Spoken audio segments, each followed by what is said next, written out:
আসসালামু আলাইকুম এভরিওয়ান, আপনাদেরকে জানাই পবিত্র ঈদ উল ফিতরের শুভেচ্ছা ও অভিনন্দন। তো আপনারা সবাই কেমন আছেন? পবিত্র ঈদ উল ফিতরের নামাজ আদায় করার জন্য আমি এখন রেডি হয়ে যাচ্ছি। এখন রেডি হওয়ার জন্য বের করে ফেললাম আমি আমার শখের পাঞ্জাবি পায়জামা। এখন আমার শখের পারফিউমটা বের করে ফেললাম। এখন বের করবো আমার শখের ওয়াচ, যেটা কিনা এখনও পুরনো কিন্তু এখনও নতুনের মতোই আছে, দেখতে অসাধারণ লাগছে। সো আমি এখন রেডি হয়ে যাব। রেডি হয়ে চলে আসলাম মিররের সামনে, দেখতে পাচ্ছি নিজেকে খুবই ভালো লাগতে, আয়নার সামনে নিজেকে দেখলে খুবই ভালো লাগে। এখন আমি রিক্সার উপরে উঠে পড়লাম, চলে যাচ্ছি ঈদগাহে নামাজ আদায় করার জন্য। রিক্সাতে উঠে পড়লাম।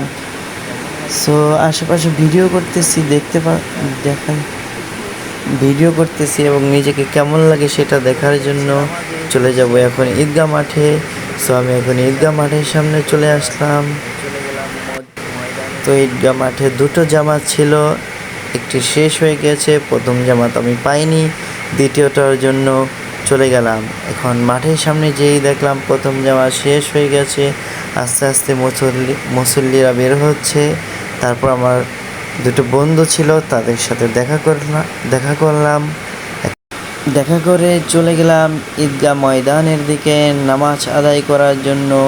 আমরা তিনজন চলে যাচ্ছি ঈদগাহ ময়দানে বসে হালকা একটু ভিডিও নিলাম, যে নিজেকে কেমন লাগছে সেটা দেখার জন্য। সো এখনই নামাজ শুরু হয়ে যাবে, নামাজ শুরু হয়ে যাচ্ছে।